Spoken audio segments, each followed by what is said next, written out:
Boa tarde para você que está com a gente aqui na TVB.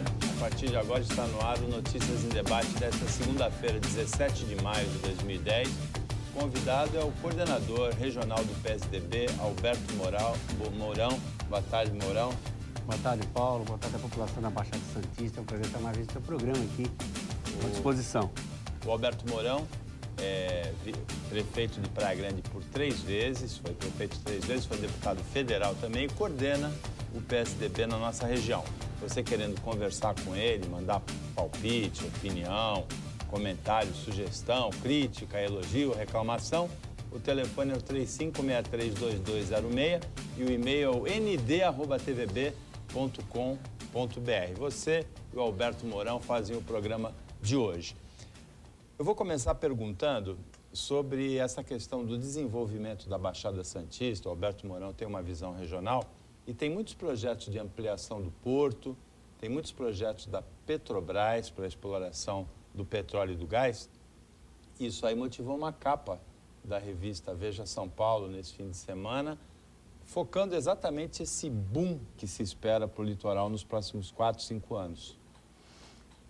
Não há dúvida que a questão do pré-sal vai criar um desenvolvimento.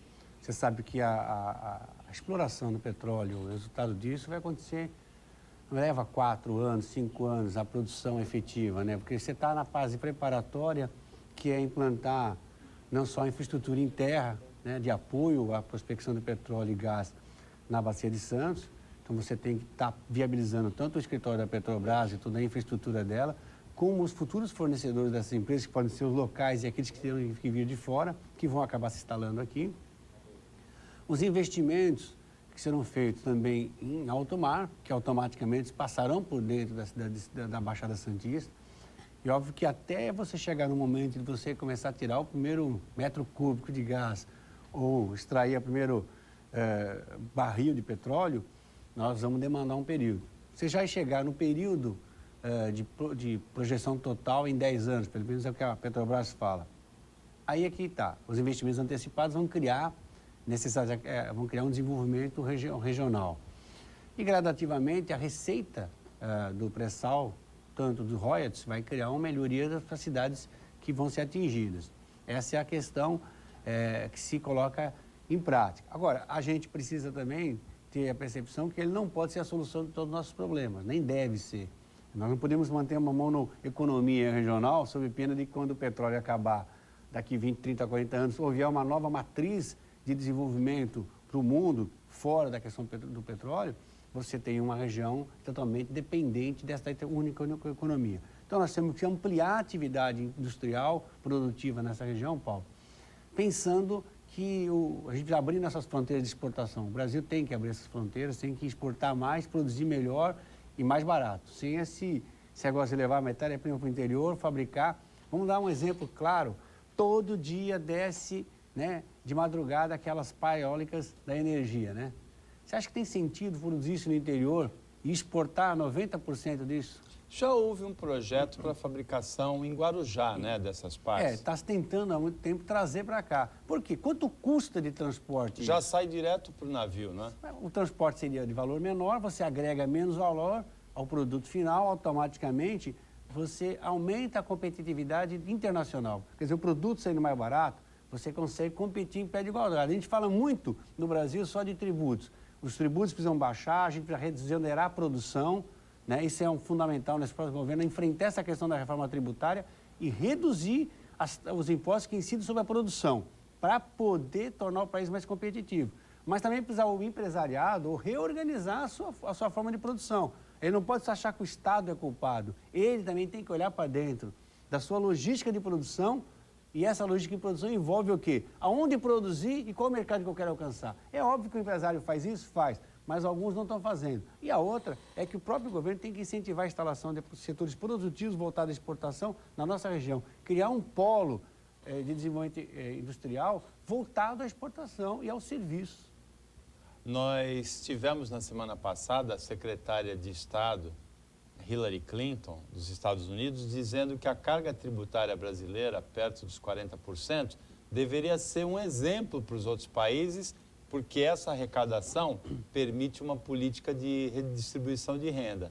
Roberto Mourão concorda com essa declaração ou ela olhou assim só de longe a realidade tributária brasileira? Ela está olhando só de longe, até porque a carga tributária não é de 50% ou 40%, a nossa carga tributária é de 50%, 50 e pouco. Em cima de quem realmente produz. Quem realmente você tem a elisão fiscal. Então nós temos, elisão fiscal é quando o cidadão se beneficia da lei para não pagar imposto, com o direito que ele tem. É um direito constitucional de ele fazer o que nós chamamos de programação fiscal da empresa dele. A partir do momento que ele consegue, usando os buracos da lei, fazer com que a tributação da sua empresa seja menor, é óbvio que o governo se acomoda com isso, Paulo, e acaba tributando mais, aumentando a alíquota de quem enxerga que está pagando. De quem ele está enxergando. É fácil assim. Isso vem acontecendo há décadas no país. Aí você tem a sonegação fiscal, que aí você tem uma questão de fiscalização. E você tem a informalidade econômica. Hoje, 15% do PIB está na informalidade. Só que nós estamos falando de um PIB de aproximadamente 3 bilhões, né, de 3 bilhões e meio. Se você tem 15% da informalidade, nós estamos falando que o país transita... 3 trilhões e meio, 3 trilhões. 3 trilhões. Nós estamos falando 450 bilhões que não entram no sistema de tributação, que estão na informalidade.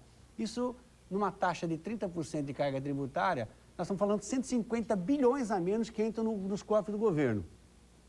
E na elisão fiscal se fala em 10%. Nós estamos falando de um monte de 250 bilhões de receita, que hoje representa o quê? Esse 1 trilhão que o governo arrecada de impostos, 1/4 está fora do sistema. Óbvio que o que ele está fazendo, nós podemos abaixar 25% do que se paga hoje de tributos ou melhorar, na verdade, o desempenho do Estado, tornando ele mais equalitário. Eu vejo que a reforma tributária é fundamental e necessária. Por quê? Nós estamos num sistema tributário ultrapassado dos anos 60, onde, se eu acessar agora, desse estúdio, eu compro o que eu quiser, em qualquer lugar do mundo e vai chegar na minha casa, né? Ah, mas a Receita fiscaliza isso. Em parte fiscaliza tudo. Ela consegue fiscalizar por amostragem, né? Então a gente precisa mudar o nosso sistema de tributação. E depois tem a questão interna nossa, Paulo, que é a mais fundamental. A reforma tributária não sai porque não sai o Pacto Federativo. O que é Pacto Federativo? Os municípios e Estados e União precisam ter um pacto de receitas para que eles não percam as receitas nessa reforma tributária. Se nós não fizermos o pacto, a reforma nunca vai sair. E quem paga a conta é a sociedade. Por quê? Os entes federativos, que são Estado, União e os municípios, não entram num acordo de como distribuir ou como não perder receita. Assistimos agora a questão do pré-sal, né? A briga do Rio de Janeiro e de alguns estados que recebem royalties, de não perder. Com justiça não pode perder, mas não pode avançar tanto na arrecadação que a gente não possa fazer mais distribuição de renda. A gente fala de igualdade social. Igualdade social é permitir que uma cidade pequena ou média receba igualmente a outras cidades um valor per capita fiscal, para que possa permitir que o cidadão daquela região melhore a sua qualidade de saúde, melhore a sua qualidade de infraestrutura de transporte coletivo, melhore a sua educação. Isso para mim é distribuir renda. É permitir que a comunidade local, através dos mecanismos de fiscalização, tenha acesso a receitas fiscais. Mas aqui na nossa região mesmo, a gente tem disparidades, tipo a arrecadação per capita da Prefeitura de São Vicente é 5, 6 vezes menor que a arrecadação per capita da Prefeitura de Cubatão, não é? Sim, nós estamos em São Vicente, um orçamento municipal de São Vicente para 350 mil habitantes, ele está em torno de 550 milhões. O orçamento da cidade de Cubatão é o dobro, com a população da metade. Eu acho que na reforma, por isso que eu não fecho a equação, porque Cubatão, nessa reforma, perderia receita. Não é certo isso, até porque ela já também colocou toda a sua base em cima dessa receita. O ideal é que a gente achasse uma transição. Não haveria perda de receita para cidades que já estão com um valor adequado, mas as cidades que não têm esse mínimo de receita receberiam um plus desse fundo especial, não permitindo o aumento das receitas de forma desproporcional, e aí você continua aumentando as desigualdades sociais em cada região. Aí vem o governo federal com verbinha, ajudinha, que não resolve os problemas de uma comunidade local.